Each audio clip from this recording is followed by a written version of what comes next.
करने जा रहे हैं अध्याय 2 आखेट खास संग्रह से भोजन उत्पादन तक।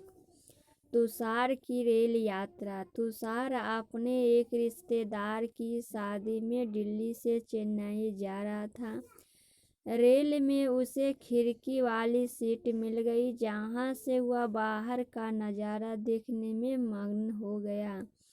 तेज दौड़ती गाड़ी से उसने देखा कि पेड़ पौधे, घर, खेत खलिहान बड़ी तेजी से पीछे की ओर छूटते चले जा रहे थे।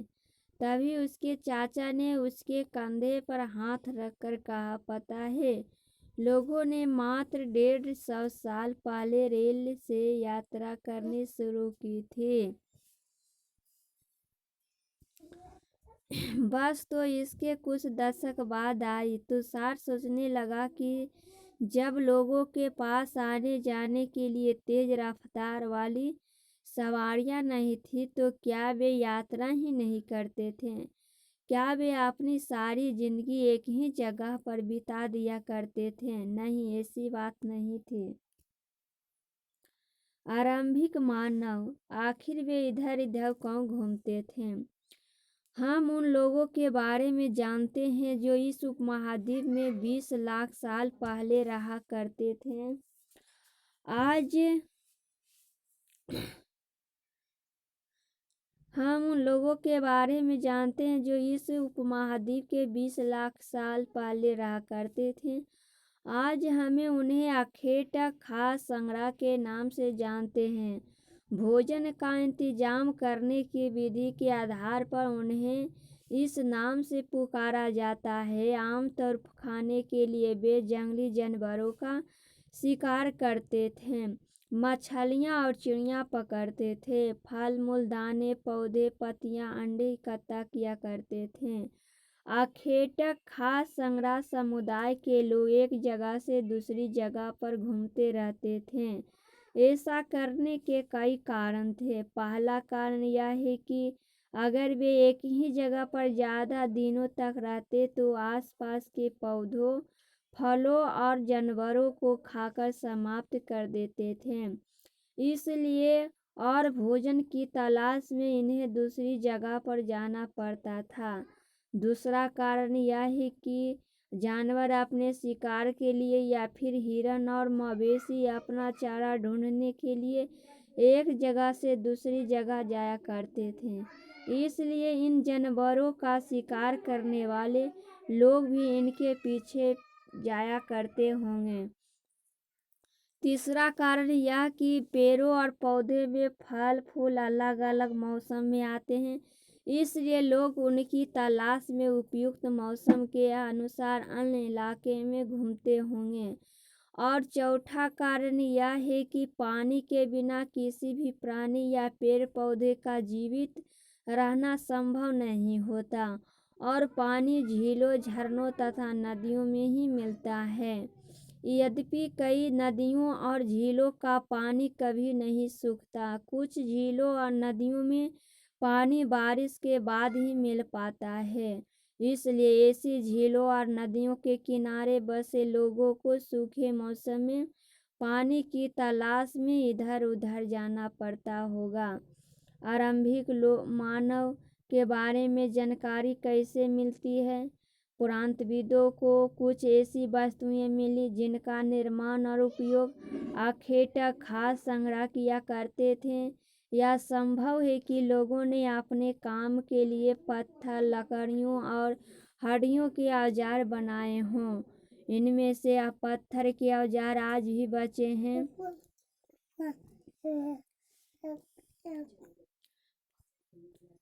इनमें से कुछ औजारों का उपयोग फल फूल काटने, हड्डियों और मांस काटने तथा घोड़े, पेड़ों की छाल और जानवरों की खाल उतारने के लिए किया जाता था।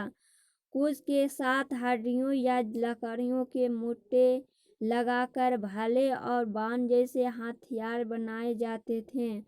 कुछ औजारों से लकड़ियाँ काटी जाती थी। लकड़ियों का उपयोग ईंधन के साथ साथ झोपड़ियों और औजार बनाने के लिए भी किया जाता था। पत्थरों के औजार का उपयोग बाएं इंसान के खाने योग्य जड़ों को खोदने के लिए किया जाता था और दाएं जानवरों की खाल से बने वस्त्रों को सिलने के लिए किया जाता था।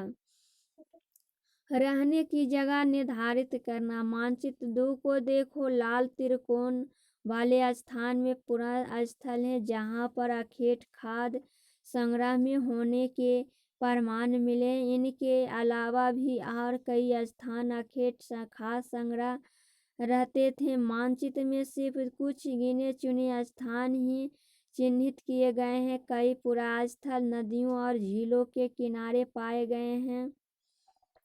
चूंकि पत्थर के उपकरण बहुत महत्वपूर्ण थे, इसलिए लोग ऐसी जगह ढूंढते रहते थे जहां अच्छे पत्थर मिल सके। शैल चित्रकला, इनसे हमें क्या पता चलता है?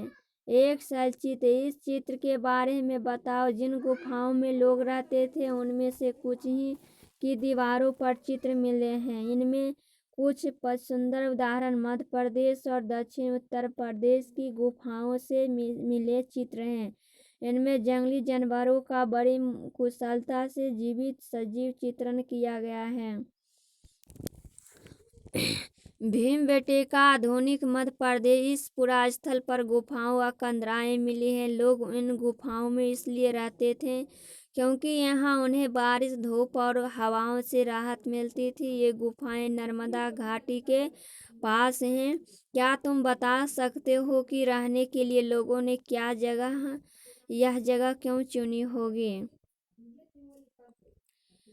पुरास्थल उस स्थान को कहते हैं जहाँ औजार, बर्तन और इमारतों जैसी वस्तुओं के अवशेष मिलते हैं। ऐसी वस्तुओं का निर्माण लोगों ने अपने काम के लिए किया था और बाद में वे उन्हें वही छोड़ गए। ये जमीन के ऊपर, अंदर, कभी कभी समुद्र, नदी के तल में भी पाए जाते हैं। इन पुरास्थलों के बारे में आपको अगले अध्याय में बताया जाएगा। आग की खोज। मानचित्र 2 में कुरनूल गुफा ढूंढो। यहाँ राख के अवशेष मिले हैं। इसका मतलब यह है कि आरंभिक लोग आग जलाना सीख गए थे। आग का इस्तेमाल कई कार्यों के लिए किया गया होगा, जैसे कि प्रकाश के लिए, मांस भूनने के लिए और खतरनाक जानवरों को दूर आदि भगाने के लिए। आज हम आग का उपयोग किस लिए करते हैं? नाम और तिथियाँ। हम जिस काल के बारे में पढ़ रहे हैं, पुरातत्वविदों ने उनके बड़े बड़े नाम रखे। आरंभिक काल के वे पुरापोषण काल कहते हैं। यह दो शब्द पुरा यानी प्राचीन और पोषण यानी पत्थर से बना है। यह नाम पुरास्थलों से प्राप्त पत्थर के औजारों के महत्व को बताता है। पुरापोषण काल 20 लाख साल पहले से 12,000 साल पहले के दौरान माना जाता है। इस काल को भी 3 भागों में विभाजित किया गया। आरंभिक, मध्य एवं उत्तर पुरापोषण युग। मानव इतिहास की लगभग 99% कहानी इसी काल के दौरान घटित हुई। जिस काल में हमें पर्यावरणीय बदलाव मिलते हैं उसे मेसोलिथ यानी मध्यपोषण युग कहते हैं। इसका समय लगभग 12,000 साल पहले से लेकर 10,000 साल पहले तक माना गया है। इस काल के पोषण औजार आमतौर पर बहुत छोटे होते थे। इन्हें माइक्रोलिथ यानी लघु पोषण कहा जाता है। प्रायः इन औजारों में हड्डियों या लकड़ियों के मुट्ठे लगे हंसिया और आरी जैसे औजार मिलते थे। साथ साथ पुरापोषण युग वाले औजार भी इस दौरान बनाए जाते रहे। अगले युग शुरुआत लगभग 10,000 साल पहले से होती है। इस पोषण युग कहा जाता है। नव पोषण का क्या मतलब होता होगा? हमने कुछ स्थानों के नाम दिए हैं। अगले अध्याय में तुम्हें ऐसे अनेक नाम मिलेंगे।